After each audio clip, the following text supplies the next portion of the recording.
Jumpa lagi di kanal saya, Andre Vincent Wenas. Sahabat, semata-mata demi merawat memori publik dan demi literasi politik masyarakat luas, kita tidak boleh melupakan kasus-kasus besar yang terjadi dalam arena politik kita. Nah, beberapa waktu lalu pernah terjadi satu kejadian yang cukup luar biasa di arena politik kita tentang brutalnya oligarki partai politik. Dan itu adalah satu kejahatan yang terlembaga, institutionalized. Jadi apa ceritanya?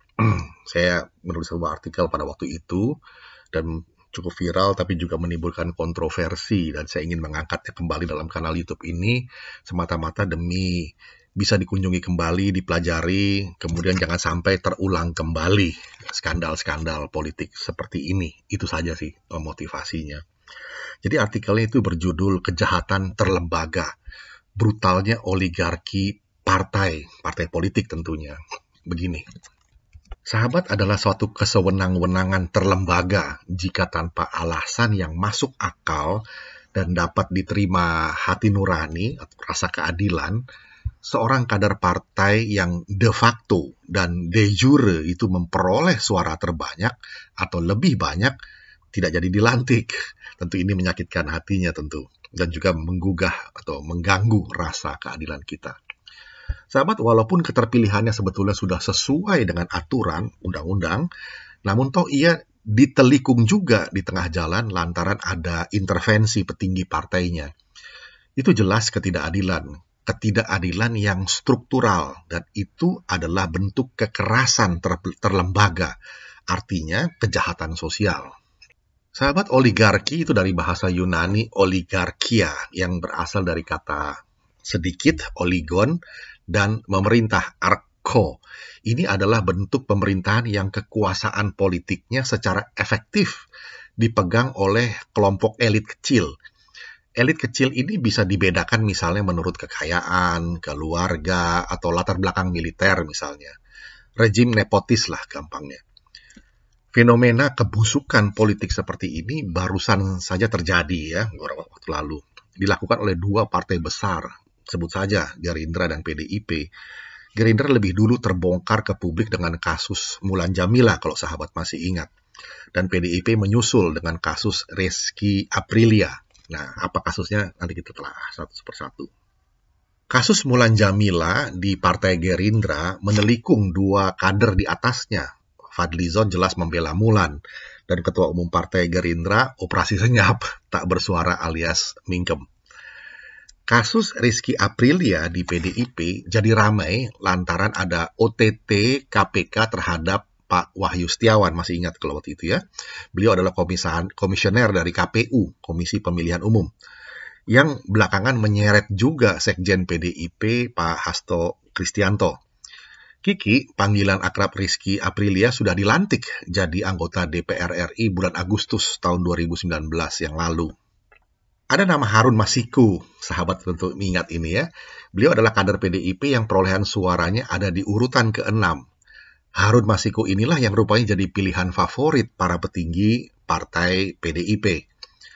Saat hasil Pileg 2019 dirilis, Pak Harun Masiku mendapatkan 5.878 suara, jauh di bawah almarhum Nazarudin Kimas yang memperoleh 145.752 suara, dan disusul Rizky Aprilia 44.402 suara, dan Darmadi Jufri 26.103 suara.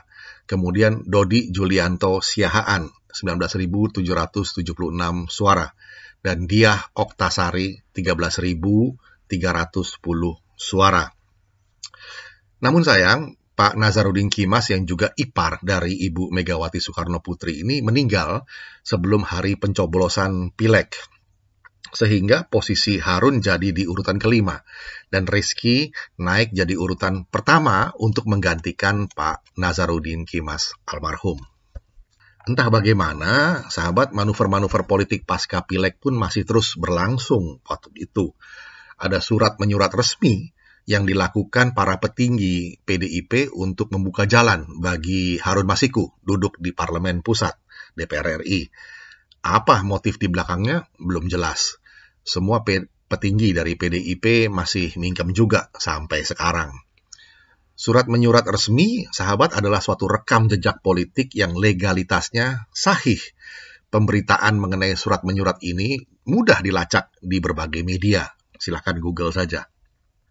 Namun supaya gampang, begini kronologi surat menyurat yang berkaitan dengan permohonan permintaan Harun Masiku sebagai pengganti antar waktu atau PAW untuk Bapak Nazarudin Kemas almarhum.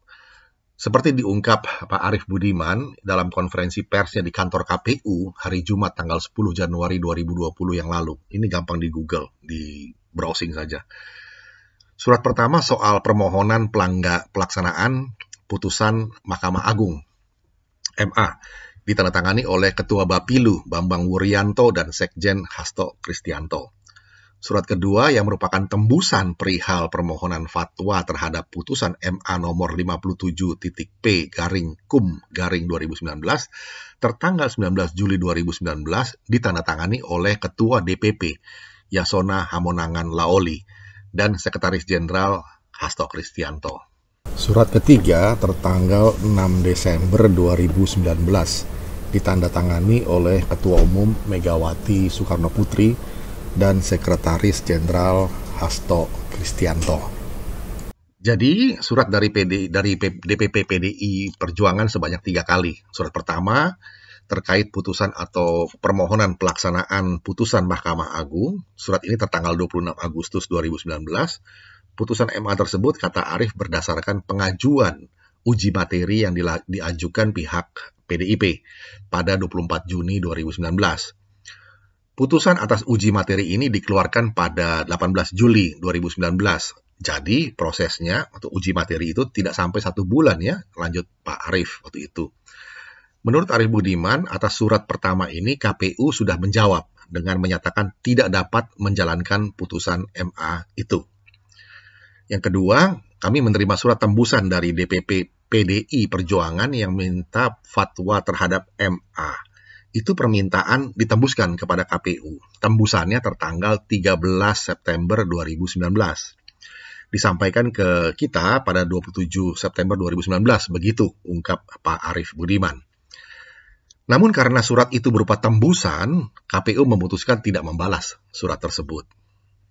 Kemudian Mahkamah Agung mengeluarkan surat atau fatwa tertanggal 23 September 2019. Nah, berdasarkan surat atau fatwa MA ini, DPP PDI Perjuangan mengirimkan permohonan lagi kepada KPU dengan surat tertanggal 6 Desember 2019 yang diterima oleh KPU pada 18 Desember 2019. Begitu ungkap Pak Arief Budiman. Surat inilah yang disebut KPU sebagai surat ketiga dari DPP PDI Perjuangan. Karena surat ketiga ditujukan ke KPU, maka KPU menjawab pada tanggal 7 Januari 2020. Yang isinya, surat balasan itu kurang lebih sama dengan balasan untuk surat pertama. Begitu tegas Pak Arief Budiman. Nah, sahabat, inti soal yang jadi pertanyaan kita, kok para elit petinggi PDIP komit menandatangani, yang artinya merestui, mendukung, dan bertanggung jawab terhadap segala implikasi hukum dan politiknya.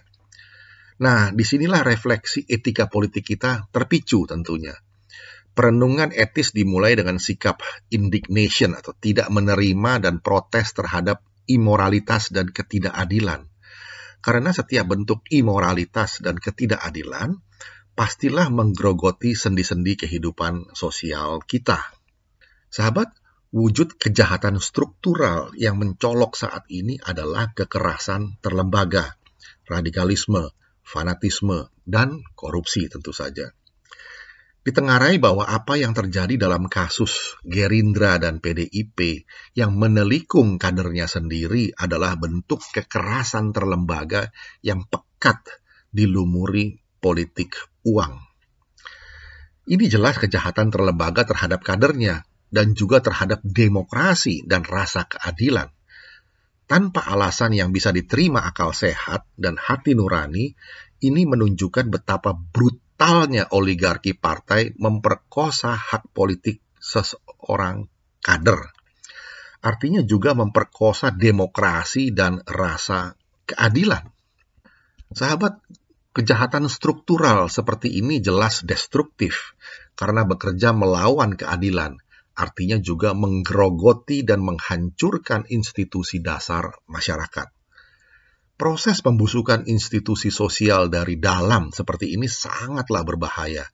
Jika dilakukan partai besar, maka ia seperti ular piton yang punya daya cekik yang luar biasa. Sayangnya, ia sedang mencekik anaknya sendiri.